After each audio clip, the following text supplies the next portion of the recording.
15 अगस्त 1947 इंडिया को फाइनली मिलती है इंडिपेंडेंस 200 साल से भी ज्यादा के ब्रिटिश राज से। लेकिन साथ आती है एक ऐसी ट्रेजेडी जिसके इफेक्ट्स आज तक पूरा हिंदुस्तान महसूस करता है। August 1947 and March 1948, 4.5 million Hindus and Sikhs are forced to migrate from Pakistan to India. 6 million Muslims must move in the opposite direction. 10 million people are displaced in the partition of India. 1 million are dead.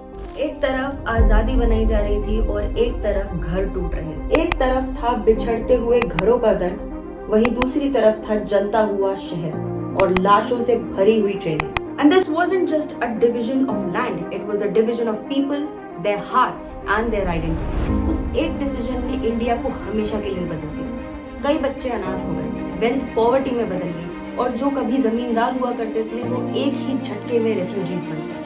लेकिन एक सवाल हिंदुस्तानियों के मन में हमेशा रहेगा, Why did this happen? एक देश जो यूनिटी इन डिवर्सिटी के लिए जाना जाता था, वो कैसे दो टुकड़ों में बट गया? Despite fighting together against the British in 1857, how did India and Pakistan come to exist as two nations? तो आइए समझते हैं कि कैसे हुआ partition of India and Pakistan और क्या इस डिसीजन को रोका जा सकता था। असली कहानी 1947 से नहीं 1905 में चालू होती है। ये वही साल था जब ब्रिटिश ने पहली बार इंडिया को रिलीजन के बेसिस पर डिवाइड करने की कोशिश करी। वो डर गए थे कि 1857 के रिवोल्ट के बाद कहीं ब्रिटिशर्स को ओवरथ्रो ना कर दे। यहाँ सबसे पहले ट्राई किया जाता है डिवीजन ऑफ बंगाल, जो बाद में फेल हो जाता है, लेकिन उनके जो रीजंस थे वो थे एडमिनिस्ट्रेटिव इनकन्वीनियंसेस, लेकिन असली रीजन था डिवाइड एंड रूल। बंगाल के ईस्ट पार्ट में ज्यादा मुस्लिम्स थे और वेस्ट बंगाल में ज्यादा हिंदूज।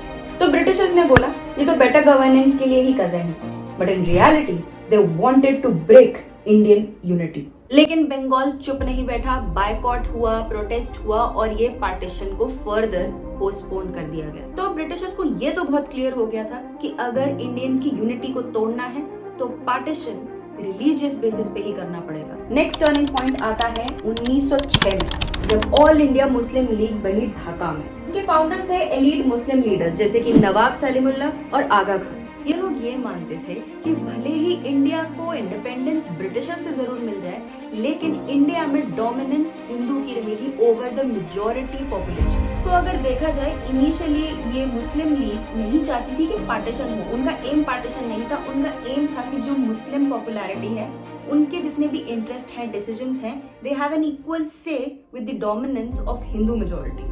यहीं से मिल जाता है ब्रिटिश को एक और नया मौका। 1909 में आते हैं मॉर्ले मिंटो रिफॉर्म्स। इसमें इंट्रोड्यूस करा जाता है एक सेपरेट इलेक्टोरल सिस्टम। अनफॉर्चुनेटली जो भी डिविजन्स आप आज विटनेस करते हैं वो यहीं से चालू होते हैं। तो इस सिस्टम के अकॉर्डिंग जो हिंदू मेजॉरिटी है वो हिंदू लीडर्स को इलेक्ट करेगी और जो मुस्लिम मेजॉरिटी है वो केवल मुस्लिम लीडर्स को ही इलेक्ट करेगी। इस समय तक इंडियन नेशनल कांग्रेस भी बहुत अच्छा गेम खेल रही थी। अब पॉलिटिक्स में तो वो खेल रही थी, लेकिन जो मोस्ट मेजॉरिटी है जो इसका पार्ट नहीं थी, वो इसे एक हिंदू डोमिनेटेड क्लास की तरह देखती थी कि ये पार्टी हिंदू एलिट्स की बनी हुई है। ब्रिटिशर्स ने तो दोनों साइड से और भड़काया कि देखो तुम एक नहीं हो सकते। और यहीं से बड़े पर्दे पर 3 नाम निकल कर आते हैं, जिन्ना, नेहरू और Gandhi. Ironically Jinnah once believed in Hindu Muslim unity. उन्होंने कांग्रेस के साथ तक काम किया, लेकिन धीरे धीरे जब उन्हें ये लगने लगा कि कांग्रेस मुस्लिम इंटरेस्ट को इग्नोर कर रही है, उन्होंने साथ छोड़ दिया। एक साइड जहां नेहरू जी का पॉलिटिकल विजन था एक सेक्युलर मॉडर्न इंडिया, वहीं जिन्ना चाह रहे थे कि जो नई मुस्लिम मेजॉरिटी है उनके लिए एक पॉलिटिकल सेफगार्ड तैयार हो जाए। अब इसी झड़प में गांधी जी फंस जाते हैं। उन्होंने दोनों के बीच समझौता करने की पूरी कोशिश करी, लेकिन पॉलिटिक्स ने उनका आइडियलिज्म को तोड़ दिया। 1946 में मुस्लिम लीग का एक अनाउंसमेंट सब कुछ बदल के रख देता है। वो अनाउंस करते हैं डायरेक्ट एक्शन डे और यहीं से निकल के आती है टू नेशन थ्योरी। 1940 में मुस्लिम लीग ने एक ऑफिशियल डिमांड रखी टू नेशन थ्योरी से निकाल के। उनका कहना था कि हिंदूज और मुस्लिम 2 सेपरेट नेशंस हैं और वो साथ में नहीं सरवाइव कर सकते। फिर आता है 16 अगस्त 1946 डायरेक्ट एक्शन डे। जिन्ना ने मुस्लिम्स को बोला take direct action if you want Pakistan. और यहीं से चालू हो जाता है कम्युनल वायलेंस का सिलसिला, specially in Calcutta. Madness seized a section of humanity which killed, maimed and burnt.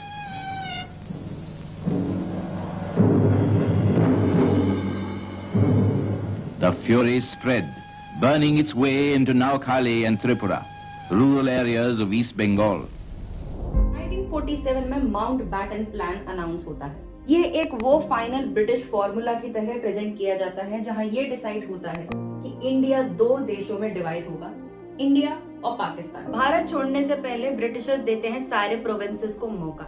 उनका ये कहना था क्योंकि इन प्रोविंसेस में अलग अलग पॉपुलेशन है, जैसे कि पंजाब और बंगाल, तो वहां के लोग अपने आप डिसाइड करें कि उन्हें इंडिया का पार्ट रहना है या पाकिस्तान का पार्ट रहना है या एक इंडिपेंडेंट स्टेट बनाना है। तो बेसिकली इस प्लान ने ऑफिशियली पार्टीशन को लीगल ब्लूप्रिंट दे दिया और सिर्फ कुछ ही महीनों में इंडिया के 2 टुकड़े हो गए।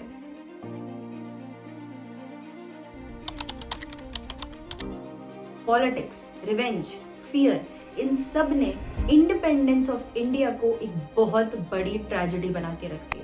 15 अगस्त 1947 India gets its official independence from British Raj, लेकिन साथ में जन्म लेता है एक और नया मुल्क, Pakistan. Next, the inauguration of Mr. Jinnah as Governor General. He takes the oath of allegiance to King George VI as head of Pakistan. That's the Governor General's personal flag. And afterwards, the flag of the new dominion itself was broken.